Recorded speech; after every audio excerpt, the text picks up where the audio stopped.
sebelumnya kita udah sama-sama tahu tuh ada bacaan lain ya selain bacaan ruku dan itidal yang sudah kita pelajari tadi ya. Sekarang ada lagi nggak nih kira-kira Ustadz Maulana? Iya. Bacaan sujud. Bacaan sujud. Ada nggak bacaan sujud yang lain? Iya yang bisa kita praktekkan juga nih Ustadz Maulana. Mohon penjelasannya dong Ustadz. Baik, bismillahirrahmanirrahim. Izin Ustaz Sam dan Ustaz Sair. Masya Allah, tabarakallah. Terima kasih banyak, hari ini luar biasa. Karena kita membahas tentang bacaan sholat. Kok itu aja?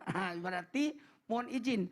Redaksi bacaan sholat itu sallu kama ra'aituni usalli.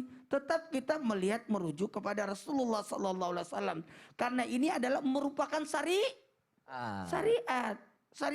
Kalau syiar terserah, tapi kalau syariat jangan macam-macam. Untuk bacaan sujud. Ini nih harus ditekankan.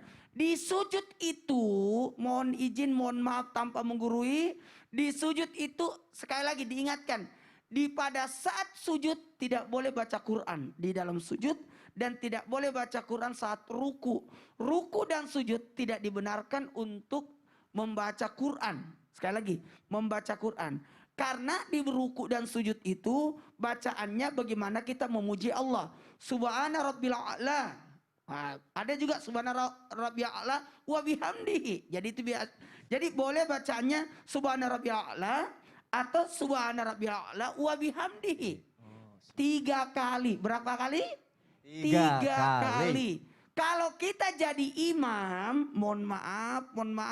Memang kalau imam itu enggak sembarangan. Saya kalau ke masjid, Ustaz imam, jangan. Yang sebiasanya yang jamaah di sini. Kalau aku kan cepet.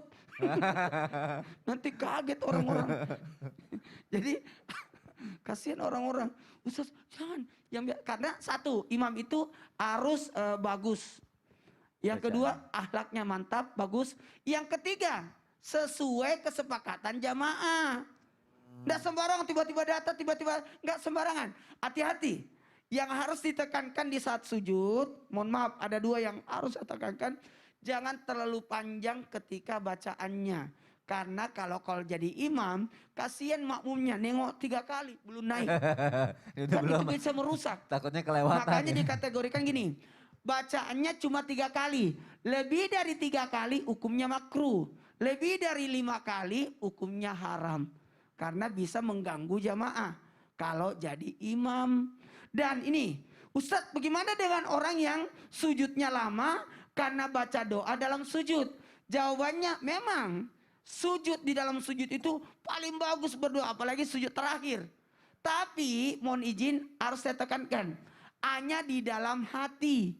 Dan itu pun baiknya pada saat salat sunnah. Bukan salat berjamaah. Anda sudah bacanya panjang. Aku kan makmum jadi aman. Doa banyak. Tapi tiba-tiba orang sudah pulang semua. Kau masih sujud. Jangan kelamaan. Saking husunya sendiri berdoa. Jadi sebaiknya kalau salat sunat silakan. Dan ingat, saya buka masker izin. Tidak boleh bergerak lidah. Karena kapan bergerak lidah berarti menambah bacaan. Cuma hanya di dalam hati. Sekali lagi, hanya di dalam hati. Kapan bergerak lidah berarti menambah bacaan. Itu yang harus dicamkan untuk bacaan, untuk pada saat sujud. Dan mohon maaf sekali lagi harus saya tekankan. Kalaupun ini jamaah terjadi permasalahan. Sujudnya lama imamnya karena mungkin khusyuk. Tiba-tiba makmumnya naik. Jangan turun lagi. Berarti Anda menambah gerakan. Tungguin aja. Biarin aja gitu. Ngintip ya. Jangan. Tungguin aja. Karena bahaya bisa merusak salat kita. Masya Allah. Jazakallah khair Ustadz Maulana untuk penjelasannya. Jadi model bacanya subhana rabbiyal a'la atau subhana rabbiyal a'la wa bihamdi. Atau memuji Allah. Baik, Masya Allah. Terima kasih Ustadz Maulana. Apa yang sudah dijelaskan sama guru-guru kita langsung kita praktekkan ya jamaah ya. Kita perbaiki sholat kita mulai hari ini jamaah yang ada di rumah. Sekarang aku mau ngebacain lagi nih pertanyaan yang sudah masuk ke media sosial Islam itu Indah. Langsung yuk kita masuk ke segmen Tanya Dong Ustadz.